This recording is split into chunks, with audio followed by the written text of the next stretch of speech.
par 4, Rick. Yes. And it is a natural reaction to pull out the big dog and try and send it down there as far as we can. But you only need to take one quick look at this hole to maybe realize that's not the shot. Correct. There's a lot of stuff going on here. And as you mentioned, par 4, par 5, our initial is driver because we want to get it as close to the green as possible. I get that concept, but when we now see the trouble actually becomes greater as we get closer to the green, that's where we have to do our due diligence here. And so we can use our laser, right? We can use our rangefinder. And if we shoot the last tree on the left, it's 281. So that would be a max distance because there is a hazard just on the side of that. Yeah. Okay. Now, you're a very good player. That's probably pushing where you would be, right? And now we would go, okay, I'm going to maybe come back. But I think the key thing here too is what side of the fairway. You see a lot of open space on that right side, but if you land over there, you then have a blind second shot. Yeah. This is just a flat out hard shot. It is. It Okay. looks very challenging. So it's back to, even though the hole is only 405 yards, and for somebody at how far you hit it, that's a piece of cake, but it's how the situation is here. So like there's a card out in the distance right now that is roughly 235. So that's actually a pretty good spot. I would call that a minimum number for you. 280 now becomes the maximum number. And then we're looking at what side of the fairway. You'd like to be he's fine, slightly left of that is a better, but guess what? Now we bring trees in and a creek in on the left. Yeah. So here's where we have a lot of issues, right? We have a lot of potential consequences. How do we get past that to say, I'm gonna make this decision, I'm most comfortable hitting this club with this ball flight with this target. Then we get into what's gonna allow you to hit it solid. We keep talking about solid, and I'm back to being somebody about balance and tempo and simplicity of it. But sometimes we can get overwhelmed with the overhanging trees and it becomes an anxious moment, and then we're steering or going quick with it. So with the information that we have here for your shot shape and everything, what do you think the best decision is for you? Yeah, so the way that I would approach this and with the students that I teach, a lot of it is, where is the worst possible miss? And straight away, if there's a hazard there, Correct. Okay, we're going to eliminate that. And we can see that pretty much anywhere the whole length down the left-hand side, especially long, we're going to run into trouble. And if we go right, we're going to lose our ball. Okay. Especially with driver. So Correct. Instantly going to pull away from driver. Yes. From there, I'm going to see visually kind of like that fat spot. So if you have your little GPS, you can see from a bird's eye perspective where the biggest amount of fairway wood, and then noting how much you would have into the pin from there. So let's say that if you said 230, 240 is kind of the number, and then I would have about 130, 40 in. Yeah. So that's only going to be like a wedge. So I've got enough height, regardless if the trees are coming in from the right, to get the elevation and then get the ball stopping. So I would be looking from here with the shot shape. I visualize maybe like a 5 or a 4 iron that would kind of land around that distance, and that would give me the greatest margin for error that if I don't hit it great, I'm still in a good spot. And I think that's what you just said, the largest margin for error. We talk about dispersion a lot, right? So the dispersion of a driver compared to a 3-wood hybrid 4-iron. What's that dispersion? Well, driver has a much bigger dispersion. Yeah. You go right or left a lot more. Yeah. And in this case, that may not be the best play. Your best driver, that'd be awesome. But unfortunately, that's the smallest spot that it could go. Yeah. So now you're looking dispersion, that range. I think it frees us up too.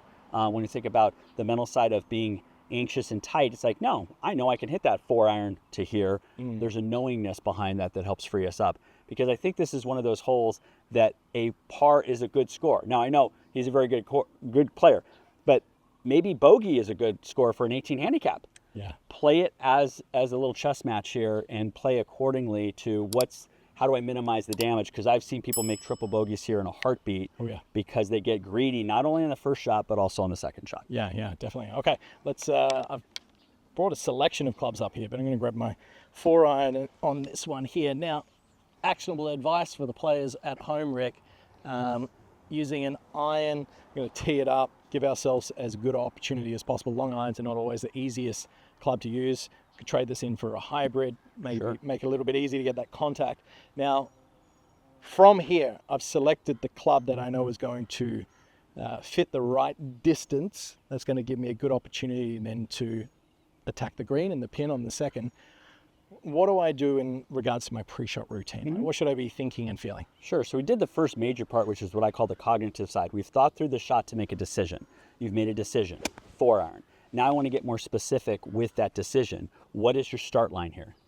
So start line, standing behind, drawing my visual target line. I'm going to go pretty much straight up the path where those carts are in the distance. Now, ball flight, look, it could drop left, drop right, but it's not going to be too far out of the realm of straight-ish with my accuracy. Right, but I still want intention. I know it may go right, may go left. What is your intention? Is this ball going to drip left, drip right, straight? For this one, for me, visually, Intention. for this sort of shot, I'm going to try and hit like a little drop fade. Drop fade. Okay, so you can see that now. So we made a very specific decision. You can visualize that. When you're hitting your long irons, is there a certain feel, rhythm, balance, something that you really helps you make solid contact? Yeah, for me, solid contact is a lot more about sort of an abbreviated punchish sort of shot. And that's kind of like my fairway finder, that I know that when I hit that little punch, at least the face is not going to turn over and I'm going to tend to draw it too far to the left. So now we rehearse the feel, which you just did. We have a decision. We've seen the decision. We've felt it now. And then my last part would be more about how are we actually like physically feeling, right? And sometimes the heart's pumping a little bit. So a smooth breath, a little more longer exhale, maybe feeling the grip pressure. We're trying to now kind of get your temperature of where you're at. And so that's the physical component. We've done a mental component. We've certainly done some practice swings. It's a little bit of physical, but kind of like where your emotional side is right now. Are we pumped up? Are we? And then we use breath and visualization and practice swings as a way to kind of keep us moving in the right direction. Yeah.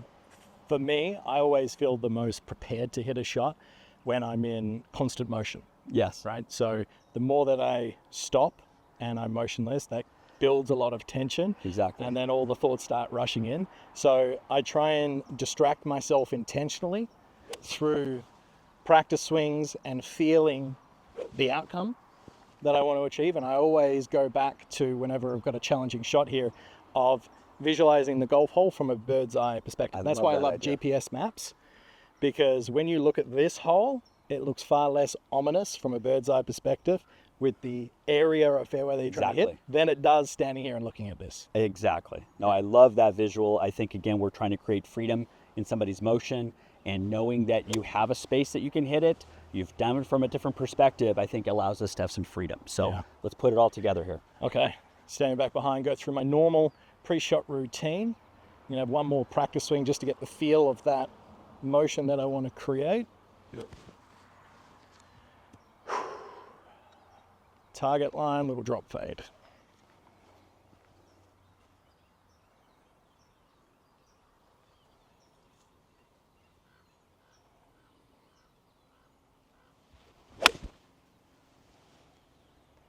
And we're just observing the ball.